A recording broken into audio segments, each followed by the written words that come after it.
Thanks for coming by today, Koo. We're going to go over your report of findings real quick to let you know what's going on in your body, all right? So the first time you came in, you told me you had some neck pain. We took a history that uncovered an accident back in 2014 to your neck.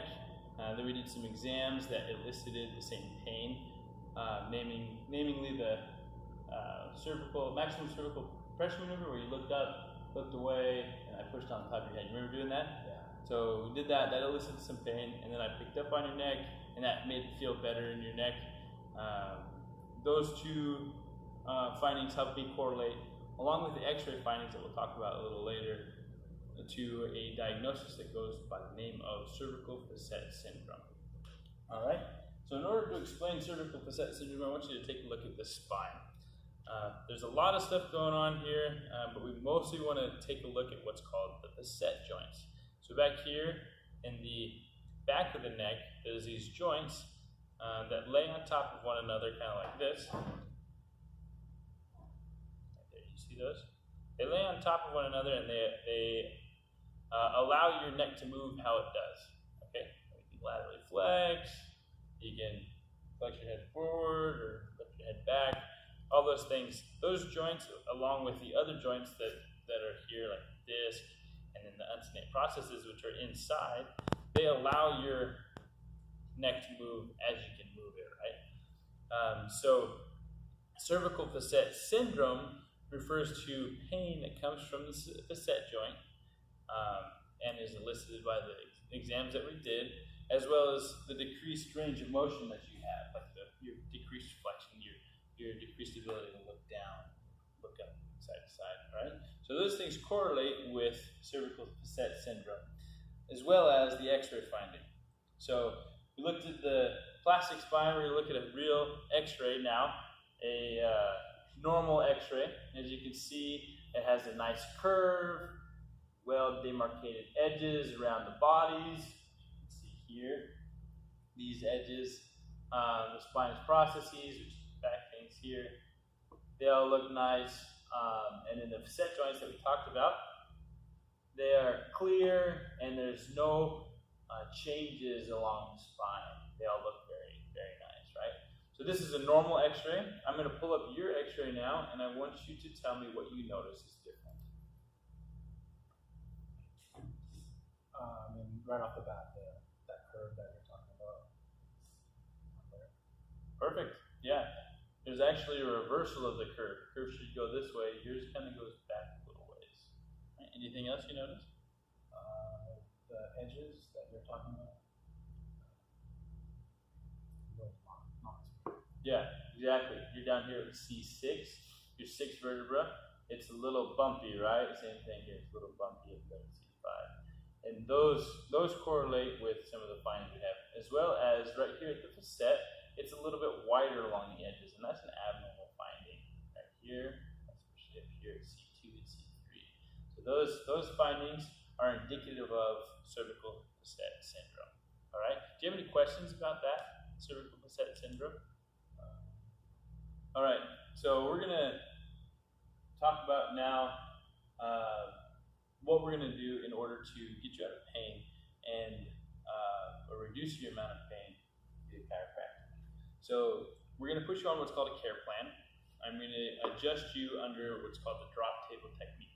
That technique sounds kind of crazy, like almost like a wrestling move, right? The drop table technique. It's not. All it is a table. You can see one over there in the back corner where the pieces drop underneath your body, and that allows for your vertebra to move freely as I deliver an adjustment. All right, so that's what drop table technique is. It's nothing scary or crazy. It's just a table that we use. We're going to put you on a drop table technique 3 times a week for the next 8 weeks, and over that time, we're going to adjust you those 3 times a week, as well as a couple other things. Now, 3 times a week may sound like a lot, but I believe with the chronicity and the constant pain that you're in, we'll be able to help increase that quicker, or decrease that quicker. Decrease it quicker. All right? Any questions about that?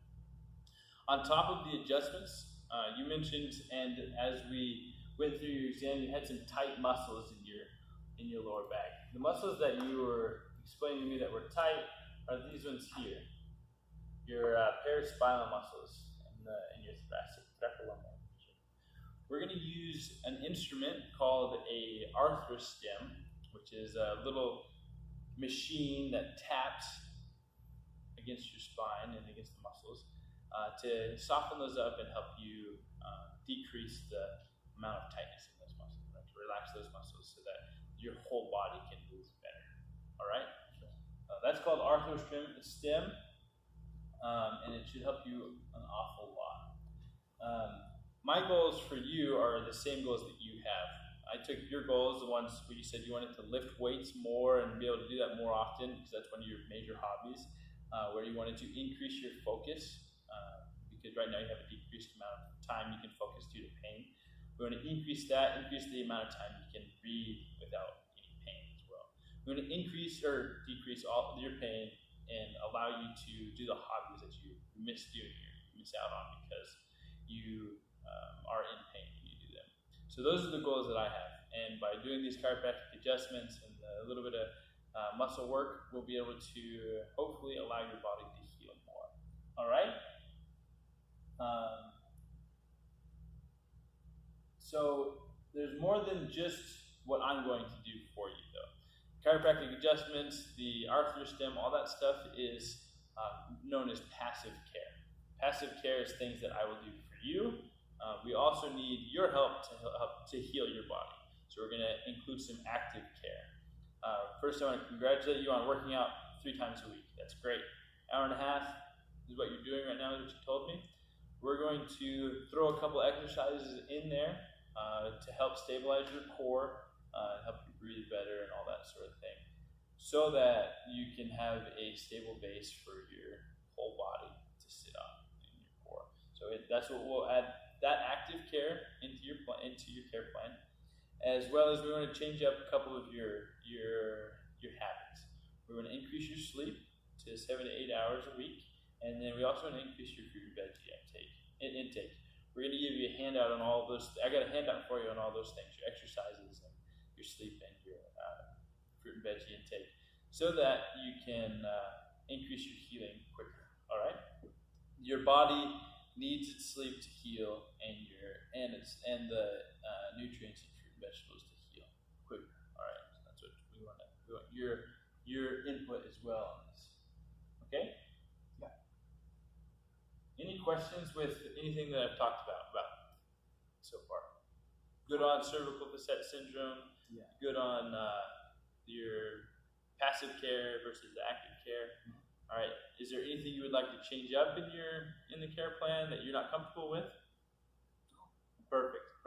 So we'll make sure that this is going to work out for you at the re-eval in 8 weeks. It's really important that you are consistent with the adjustments as well as your active care.